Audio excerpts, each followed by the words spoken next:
Oke, assalamualaikum warahmatullahi wabarakatuh. Waalaikumsalam warahmatullahi wabarakatuh.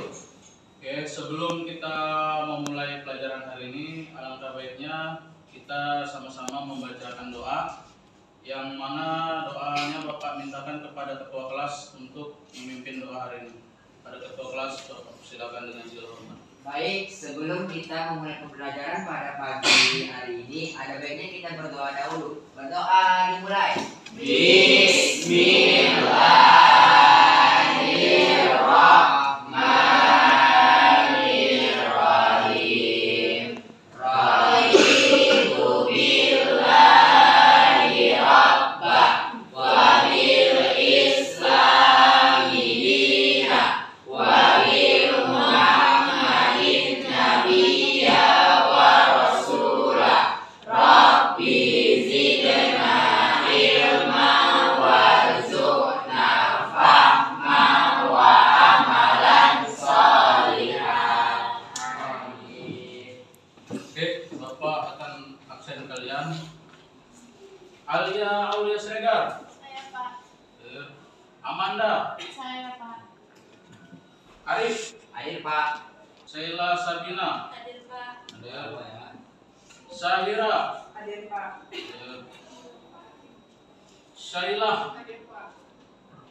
Siti Nafisa. Hadir Pak. Bindia Aulia. Hadir Pak. Alhamdulillah hari ini hadir. Sebelum kita memulai pelajaran kita hari ini, Bapak mau kita meningkatkan konsentrasi kita, ya, karena kita udah di jam siang nih ya, udah di jam siang, jadi mungkin konsentrasinya udah agak kurang. Jadi Bapak mau meningkatkan lagi konsentrasi kalian biar belajarnya nanti lebih fokus. Oke, sekarang semuanya coba berdiri. Dulunya itu ikutin instruksi yang Bapak katakan. Oke. Nah, instruksinya adalah jika Bapak mengatakan pagi, maka kalian tepuk tangan 1 kali. Kalau Bapak katakan siang, kalian tepuk tangan 2 kali. Kalau Bapak katakan malam, kalian tepuk tangannya setengah. Paham? Setengah. Jadi nggak sampai kena. Kalau Bapak ucapkan pagi, itu sekali. Kalau Bapak ucapkan siang, itu 2 kali. Kalau Bapak ucapkan malam, setengah. Oke. Paham? Sekarang kita mulai aja. Pagi, siang, malam. Oke, mantap ya. Mantap, sudah mulai paham. Sekarang mulai agak cepat ritmenya ya. Mulai agak cepat. Mulai agak panas ya kan. Siang, siang, pagi, siang, pagi, malam. Siapa tadi yang dengar suaranya ya kan? Jadi lebih konsentrasi lagi. Kalau kurang lagi konsentrasinya, coba kata mata Bapak biar lebih konsentrasi ya kan, kayak dihipnotis gitu ya kan. Kata mata saya ya kan? Oke, sekarang kita gunakan cara yang kedua biar lebih semangat lagi konsentrasinya. Oke? Oke Pak. Instruksinya adalah apapun yang Bapak ucapkan, kalian harus ikutin. Itu instruksinya ya. Apapun yang Bapak ucapkan, itu harus kalian ikuti. Ya, paham? Konsentrasi lagi ya. Kita mulai. Ayam. Ayam. Ayam. Bebek. Bebek. Ayam. Ayam. Bebek. Berapa kali Bapak sebutkan ayam? Berapa kali Bapak sebutkan bebek? Oke, mantap. Masih ada yang terus berpikir untuk menghitung berapa kali kalian sebutin ayam? Hah? Nggak ada ya? Kalau masih ada yang berpikir berapa kali aku nyebutin kata ayam tadi, berarti dia belum konsentrasi. Karena instruksinya adalah ikutin apa yang Bapak ucapkan. Oke, jadi semuanya udah kembali konsentrasi lagi. Silakan duduk ke tempatnya masing-masing.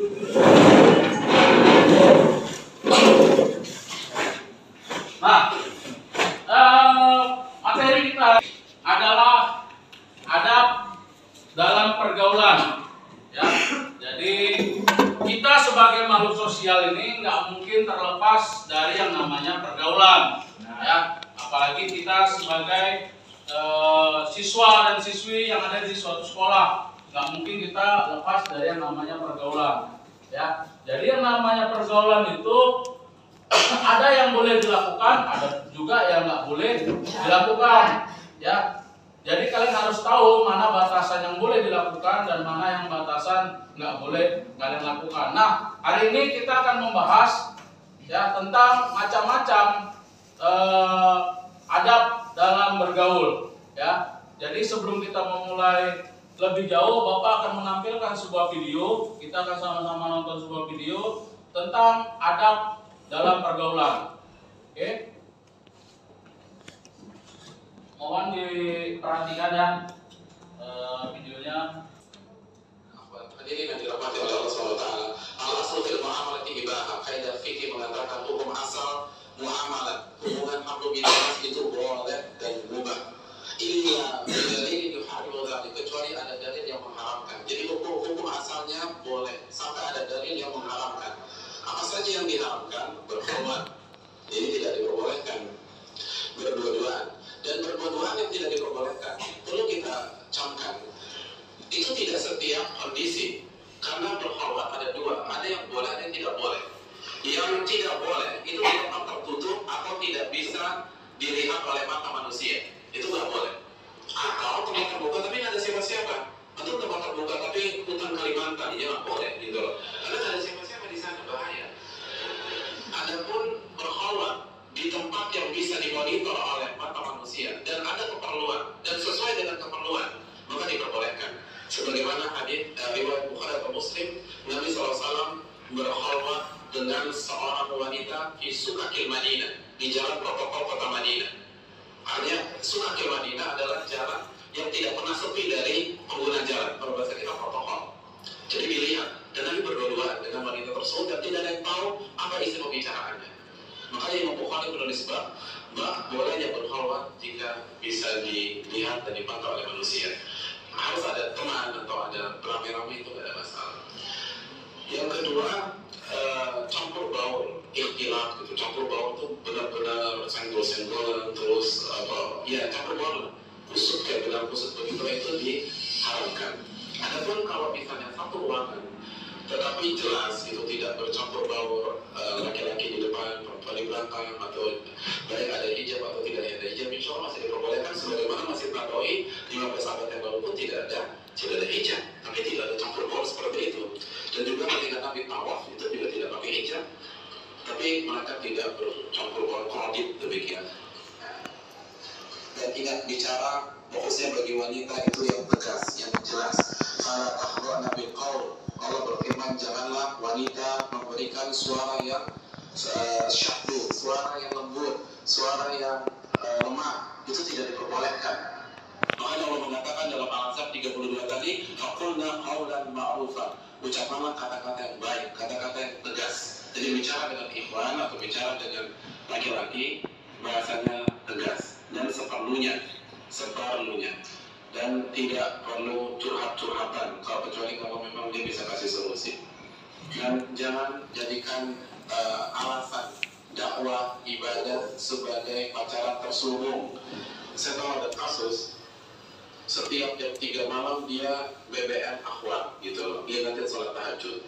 Ya, ada salah satu anak pondok dulu, jadi jam 3 malam BBM akhwat ingetin sholat tahajud, itu aja sih. Tapi kan fitnah. Terus saya bilang, kenapa anda BBM akhwat dengan sholat tahajud? Teman sekamar anda nggak pernah anda bangunin. Kenapa anda tidur sama teman sekamar? Kalau bangunin sholat tahajud, bangunin aja teman sekamar anda. Kenapa jauh-jauh ke sana? Jadi itu semua fitnah. Ingetin makan sahur, ingetin buka puasa. Ngapain diingetin buka puasa? Itu udah insting, orang akan buka puasa. Nggak pakai lagi. Jadi kalau ini fitnah. Tadi kita udah sama-sama lihat video tentang adab dalam bergaul. Ya. Dari video tadi apa yang bisa kalian simpulkan? Dari tangan, siapa yang bisa simpulkan? Nanti ada nilai bonusnya nih yang berani. Siapa yang berani? Nah, Kita nggak boleh pacaran. iya. Terus dalam ketemu sama lawan jenisnya, dalam bergaul dengan lawan jenisnya itu tidak boleh di tempat yang sepi. Tidak boleh di tempat yang sepi, tidak boleh di tempat dalam satu ruangan yang tidak ada orang sama sekali di dalamnya, ya. Takut terjadi hal-hal yang tidak diinginkan. Itu nggak boleh. Jadi kalau kalian dalam satu ruangan ini dalam keadaan yang ramai, nah itu diperbolehkan. Tapi kalau dalam satu ruangan ini kalian hanya ada aku dan Iwannya aja di dalamnya berdua, itu dilarang, ya. Itu juga di tempat yang di tempat luar, ya. Di luar juga gitu. Kalau di luar, kalau tempatnya sunyi sama aja nggak boleh juga, ya. Jadi bagusnya ketemuan itu adalah di tempat yang ramai dan seperlunya aja. Apa yang mau dibahas, apa yang mau diutarakan, seperlunya aja. Setelah itu selesai. Ya, nggak boleh lagi canda-canda dan sebagainya. Ya, takut menimbulkan hal-hal yang tidak diinginkan. Itu ya dalam bergaul antara Iwan dan Awad yang bukan muridnya. Ya. Lalu ada juga tadi dijelaskan, jangan jadikan agama sebagai tameng kalian untuk berpacaran. Ya, ini banyak yang terjadi. Ya, apalagi sama kita semua di sini. Ya, bertamengkan agama untuk melakukan sesuatu yang diharamkan oleh agama.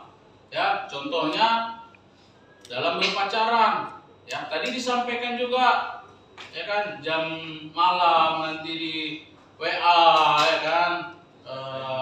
Ya, dek bangun dek, sholat tahajud, ya kan. Padahal emak ayahnya, adiknya semua di rumah nggak ada yang diingatkan sama dia, ya kan. Yang jauh diingatkan sama dia, ya. Alasannya apa? Saling mengingatkan. Ya ngapain jauh-jauh, yang dekat aja dulu, gitu, ya kan. Keluarga kita dulu, karena yang dianjurkan adalah jagalah dirimu dan keluargamu dari api neraka. Ya kan, bukan jagalah dirimu dan anak orang lain dan ya. Jadi itu, ya. Juga tadi ada terselubung lagi, kalau bulan puasa nih keseringan ini, sebentar lagi kita bakalan bulan puasa. Keseringan kayak gitu. Kenapa belum sahur, belum diingetin ayang? Kenapa belum buka, belum diingetin ayang katanya? Padahal nggak usah diingetin juga, kalau sahur ya sahur aja. Gak usah diingatin juga, kalau udah lapar waktunya buka ya buka aja. Jangan sok-sokan, dek jangan lupa ya buka puasa. Padahal dia nggak puasa, ya kan? Ya kan? Tapi sok-sok ngingetin buka puasa. Ya, itu jangan jadikan agama sebagai tameng kalian untuk melakukan hal yang dilarang oleh agama. Ya. Nah, setelah kita melihat video tadi. Tahu hal-hal yang ditimbulkan, dampaknya apa dari perbuatan-perbuatan yang dilarang dalam pergaulan. Bapak yakin kalian punya pengalaman dalam pergaulan yang mana itu terjadi. Jadi kalian pasti punya permasalahan dalam pergaulan yang kalian hadapi selama ini, ya, entah itu berantem sama kawan, ya kan, entah itu buat apa namanya terjadi kasus bullying dan sebagainya, ya. Jadi dalam pergaulan itu pasti ada terjadi masalah. Nah, sekarang Bapak akan membagi kalian dalam beberapa kelompok, ya. Dalam beberapa kelompok, tugasnya adalah membuat suatu masalah, bukan membuat masalah, ya. Membuat atau menuliskan masalah apa yang kalian hadapi, ya, masalah apa yang kalian hadapi dan kenapa itu bisa jadi masalah, ya, kenapa itu bisa jadi masalah dan solusi yang kalian lakukan itu apa untuk menanggulangi masalah tersebut. Paham? Masalahnya apa, kenapa itu bisa jadi masalah, dan solusi yang kalian gunakan untuk membereskan masalah itu dengan cara apa. Paham? Nah, kelompoknya Bapak bagi sini kelompok 1, kelompok 2, dan kelompok 3. Ya, Bapak mau kalian diskusikan, ya. Nanti setelah itu kita akan mempresentasikan apa masalahnya dan kayak mana solusi yang udah kalian buat. Oke? Assalamualaikum warahmatullahi wabarakatuh. Waalaikumsalam warahmatullahi wabarakatuh. Baik, perkenalkan kami dari kelompok 2 ingin menyampaikan suatu presentasi kami itu tentang permasalahan yaitu di bidang adab pergaulan. Baik, pertama akan disampaikan oleh saudara M. Wahyudi. Dipersilakan. Terima kasih. Wassalamualaikum warahmatullahi wabarakatuh.